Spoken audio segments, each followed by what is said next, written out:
Assalamualaikum, hai teman-teman. Hari ini aku mau bikin bolu karamel santan 3 telur. Dan ini teman-teman, aku iseng-iseng bolu karamel ini tak modifikasi. Air yang biasa aku gunakan untuk bikin bolu karamel tak ganti dengan santan. Jadi ini judulnya bolu karamel santan 3 telur. Rasanya teman-teman ini sangat gurih, legit. Pokoknya teman-teman wangi santannya dipadu sama karamel itu cocok sekali teman-teman. Jadi ini akan menjadi resep bolu karamel terfavorit untuk aku sendiri ya, aku pastinya. Nah, buat teman-teman yang penasaran gimana resepnya dan caranya, tonton terus videonya sampai dengan selesai. Pertama-tama, seperti biasa, di api yang sangat kecil kita lelehkan dulu gula pasirnya. Di sini aku gunakan 350 gram. Nah, sesekali jangan lupa diaduk untuk gula karamelnya supaya gulanya ini tidak menimbulkan rasa pahit ya, teman-teman. Nah, kalau gula karamelnya udah meleleh sempurna seperti ini teman-teman. Nah, kemudian tak tambahkan 1 lembar daun pandan. Ini boleh dikasih lebih ya teman-teman.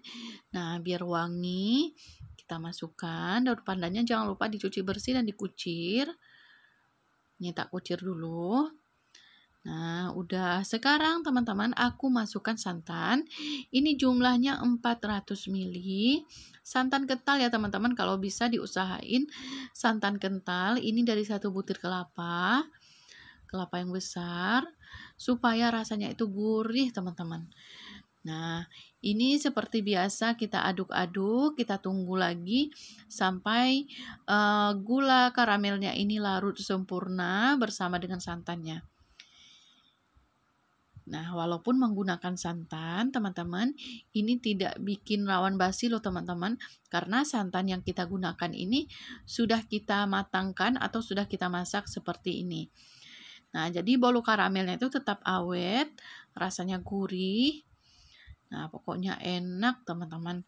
Nah, jadi kita modifikasi, kita ganti. Yang biasanya kan kalau buat bolu karamel yang dimasukkan ke dalam karamel itu air panas ya teman-teman. Sekarang air panasnya itu tak ganti dengan santan kental. Kita aduk-aduk terus, ini aromanya aja udah wangi sekali teman-teman. Cocok ya teman-teman, karamel itu, harum karamel dicampur dengan santan. Jadi perpaduannya itu pas teman-teman.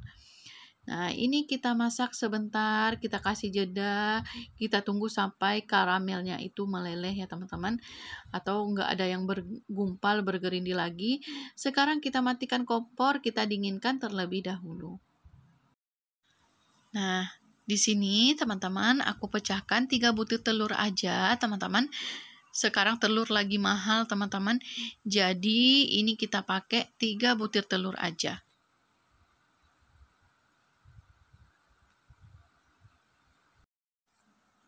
Nah, jangan lupa tambahkan vanili. Nah, ini 1 saset, sejumput garam. Kemudian teman-teman telurnya kita aduk-aduk ya. Kita campur pakai whisk, boleh pakai sendok garpu juga boleh. Karena ini bolu karamel ini tanpa mixer ya teman-teman. Cuma diaduk-aduk aja. Nah, ini kita aduk sekitaran 2 atau sampai 3 menitan ya teman-teman. Nah, kalau udah, sekarang tak tambahkan susu kental manis. Nah, biasanya aku pakai yang putih teman-teman. Jadi kalau aku nggak punya yang putih, jadi kita pakai yang coklat. Ini sekitaran 5 sendok makan atau setara dengan 2 sasetan yang kecil ya teman-teman. Nah, kemudian kita campur.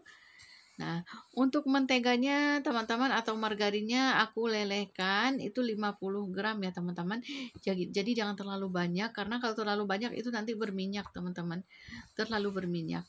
Ini untuk tepung tapiokanya aku tadi belinya 1 on teman-teman, alias 100 gram. Tepung terigunya 100 gram.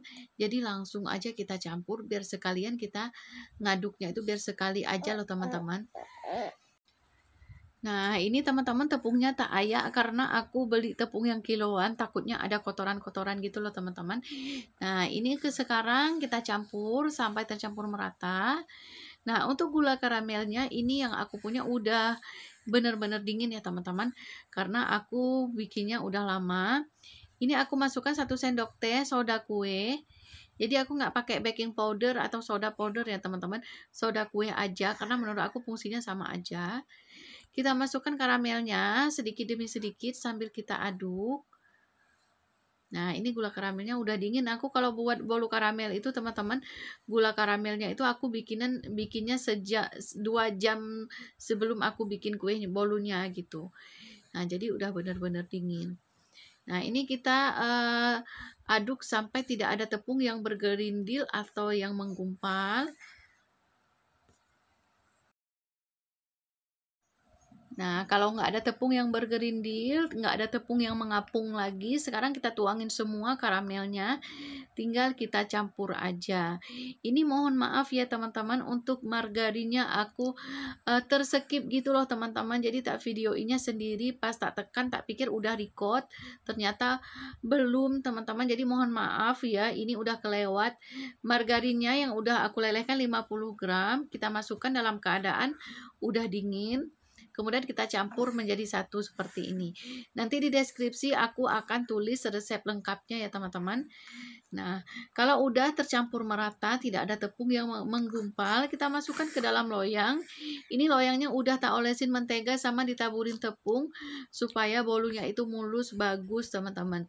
Jadi bukan cuma rasanya yang enak ya teman-teman. Kalau bolunya masih lengket di loyang juga nggak bagus, nggak pas kayak gitu. Nah, di sini teman-teman, aku panggangnya di kompor. Jadi ini tanpa oven, apinya kecil aja teman-teman seperti yang terlihat di video. Tak pakai teflon di atasnya, teman-teman boleh pakai kuali bekas yang nggak pakai lagi juga boleh. Kemudian teman-teman langsung tak panggang, tak tutup dengan apa yang ada, yang penting rapet ya. Tak tindihin seperti ini. Nah, ini dia teman-teman, selama 30 menit aku panggang dengan api kecil. Ini udah matang. Nah, jadi kalau dipanggang di kompor itu memang harus digeser-geser gitu ya teman-teman, supaya matangnya itu merata. Beda dengan di oven, kalau di oven suhunya itu stabil gitu ya teman-teman. Nah, ini udah dingin, udah bisa kita keluarkan dari loyang. Menurut aku ini 3 telur berhasil teman-teman. Cuma 3 telur tapi matangnya pas. Ini menulnya juga menurut aku udah oke ya teman-teman kalau ukuran 3 telur. Nah, ini teman-teman udah bisa kita potong ya.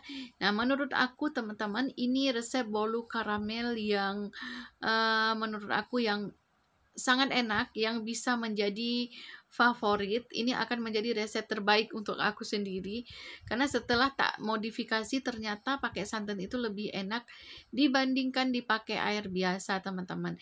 Jadi karamel sama santan itu perpaduan yang cocok menurut aku. Kenyalnya sama, bersarangnya juga sama, berhasil, jadi nggak ada yang berubah, tapi rasanya itu lebih legit, lebih gurih gitu ya. Nah, menurut aku teman-teman ini resep bolu sarang semut yang rekomendasi sekali. Nah, buat teman-teman selamat mencoba, semoga ini juga menjadi favorit buat teman-teman semua. Mohon maaf jika ada yang salah ya teman-teman. Sekian hari ini, sampai ketemu lagi di video aku selanjutnya. Selamat mencoba. Assalamualaikum.